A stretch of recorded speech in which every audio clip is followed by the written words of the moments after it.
সবাইকে এ2 লার্নের পক্ষ থেকে স্বাগতম।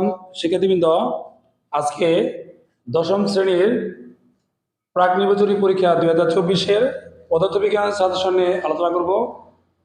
তাহলে চলো দশম শ্রেণীর প্রাক নির্বাচনী পরীক্ষা 2024-এর পদার্থবিজ্ঞান সাজেশনটি দেখে নেই। প্রাক নির্বাচনী পরীক্ষা 2024 পদার্থবিজ্ঞান সাজেশন।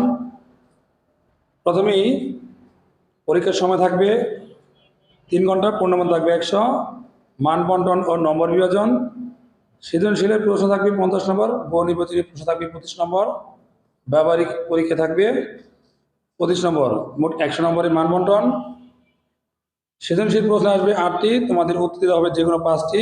বহু নির্বাচনের 25টি প্রশ্ন থাকবে, 25টি উত্তর দিতে হবে। এখন দেখো অধ্যায়ভিত্তিক সাজেশন, কোন অধ্যায় থেকে কয়টি প্রশ্ন আসবে আর কোন অধ্যায় বাদ দিলে তোমাদের কোনো সমস্যা হবে না। এখানে অধ্যায় আছে 14টি অধ্যায় থেকে 8টা অধ্যায় পড়লেই তোমরা কমপক্ষে 5টা বা 6টা সৃজনশীল প্রশ্ন কমন পাবে। দেখো প্রথম অধ্যায় তোমাদের পড়তে হবে না, এখান থেকে প্রশ্ন আসে না। দ্বিতীয়, তৃতীয়, চতুর্থ, পঞ্চম, ষষ্ঠ, এই যে 5টা অধ্যায় 2, 3, 4, 5, 6, এই 5টা অধ্যায় থেকে প্রতিটা অধ্যায় থেকে প্রশ্ন আসে।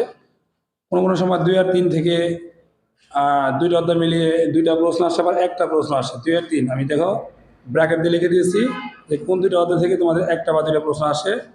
তারপরে তোমার 4, 5, 6 এগুলা থেকে প্রত্যেকটা থেকে একটা আসে। বক্সের মধ্যে দেওয়া আছে সুন্দর করে, এবং সাইডে সেকেন্ড ব্র্যাকেট দিয়ে লাল রং দিয়ে মার্ক করা আছে। 10, 11 থেকে 2টা অধ্যায় থেকে একটা আসতে পারে, 2টা প্রশ্ন আসতে পারে। 12 অধ্যায় থেকে একটা আসবি। 13, 14 পড়ার কোনো প্রয়োজন নেই। এখন অধ্যায়ভিত্তিক ক, খ, গ, ঘ প্রশ্নগুলো দেখে নাও।